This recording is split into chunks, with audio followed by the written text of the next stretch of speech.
Welcome back. రాయలసీమను రతనాల సీమగా చేసే బాధ్యత తనదన్నారు ఏపీ సీఎం చంద్రబాబు. కుప్పం నియోజకవర్గంలో పర్యటించిన ఆయన పరమసముద్రం వద్ద కృష్ణమ్మకు జలహారతి ఇచ్చారు. అనంతరం ఏర్పాటు చేసిన బహిరంగ సభలో వైసీపీపై ఫైర్ అయ్యారు చంద్రబాబు. గేట్లతో సెట్టింగ్లు వేసి నీళ్లు కూడా బయట నుంచి తీసుకొచ్చి గతంలో నాటకాలు ఆడారని విమర్శించారు. కానీ తమ సర్కార్ అసాధ్యాలను సుసాధ్యం చేస్తుందని, ఇది ఎన్డీఏ సర్కార్ గొప్పతనమన్నారు. కుప్పం నియోజకవర్గానికి నీళ్లు వచ్చేసరికి వైసీపీ నేతలు జీర్ణించుకోలేకపోతున్నారని, అందుకే వారు విషప్రచారం మొదలుపెట్టారని విమర్శించారు. ఇప్పుడు కుప్పానికి నీళ్లొచ్చాయని, వచ్చే ఏడాది హంద్రీనీవా ద్వారా చిత్తూరుకు నీళ్లిచ్చే బాధ్యత తనదన్నారు. ప్రజల ఆనందం చూస్తుంటే కుప్పంకు 2 ఏళ్ల ముందే కృష్ణా పుష్కరాలు వచ్చాయన్న ఆనందం కలుగుతోందన్నారు చంద్రబాబు. మిగులు జలాలు రాయలసీమకు తరలించాలని ఎన్టీఆర్ సంకల్పించారని, ఆ దిశగా తాము పనిచేస్తున్నట్లుగా చెప్పారు. ప్రతి చెరువుకు నీళ్లిచ్చే బాధ్యత తనదన్నారు. జలాశయాల్లో నీటి నిల్వ ఎంత ముఖ్యమో భూమినే జలాశయంగా తయారు చేసుకోవడం కూడా అంతకంటే ముఖ్యమన్నారు. ఒక యజ్ఞం ద్వారా అభివృద్ధి కోసం ముందుకెళ్తున్నానని, దానిని భగ్నం చేసేందుకు వైసీపీ అన్ని విధాలా ప్రయత్నిస్తోందని విమర్శించారు.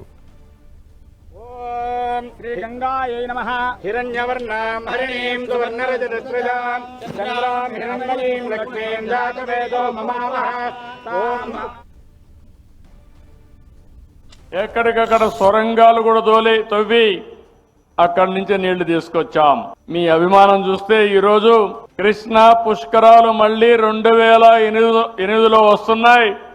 కుప్పానికి మాత్రం 2 సంవత్సరాల కంటే ముందే కృష్ణా పుష్కరాలు ఇక్కడికి వచ్చాయి. ఈరోజు నీళ్లు వచ్చాయి, జీర్ణించుకోలేకపోతున్నారు కొంతమంది. నేను ఇక్కడి నుంచి పోతానే ఇవి కూడా నీళ్లు ఆగిపోతాయని ప్రచారం మొదలుపెట్టారు. ఒకటే హెచ్చరిస్తున్నా, అది మీ యూఎస్పీ, నా యూఎస్పీ అది కాదు. ప్రతి చెరువుకు నీళ్లిచ్చే బాధ్యత నాది. కొన్ని దూరంగా ఉంటే చిన్న చిన్న పైపులు వేసుకోగలిగితే అవి కూడా చెరువులకు నీళ్లిచ్చే పరిస్థితి వస్తుంది. నేను చాలా సార్లు చెప్పాను, నీటి విలువ తెలిసిన పార్టీ తెలుగుదేశం పార్టీ, నీటి విలువ తెలిసిన పార్టీ ఎన్డీఏ. నీటి విలువ, రైతుల సమస్యలు తెలియని పార్టీలు మిగిలిన పార్టీలు అని చెప్పి కూడా నేను మీకు తెలియజేస్తున్నా. వైఎస్ఆర్ కాంగ్రెస్ పార్టీ అలవాటు రాయలసీమని ఎప్పుడూ రక్తపాతం చేసే ఆలోచన. మనం రాయలసీమని నీళ్లు తీసుకొచ్చి ఒక రతనాల సీమగా చేసే ఆలోచనతో మనం ముందుకు పోతున్నాం.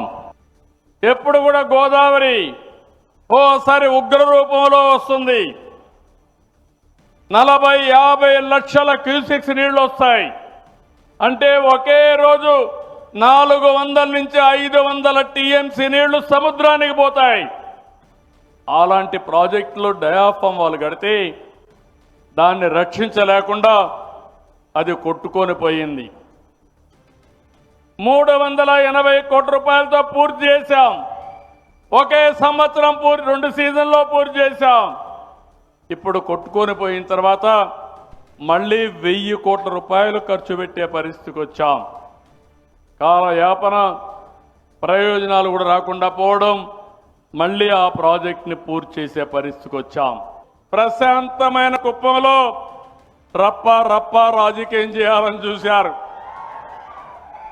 కానీ విధి అంతకంటే బలమైనది. మొన్న పులివెందల, ఒంటిమిట్ట, ఏం తమ్ముళ్ళు ఏం జరిగిందని మీకు మిమ్మల్ని అడుగుతున్నా. అక్కడ చూశారు వీళ్ళు రప్ప రాజకీయం అక్కడ చూశారు. కబద్దార్, గుర్తుపెట్టుకోండి, తమాషా అనుకుంటే ప్రజలు మిమ్మల్ని క్షమించే పరిస్థితిలో ఉండరని మరొకసారి హెచ్చరిస్తున్నా.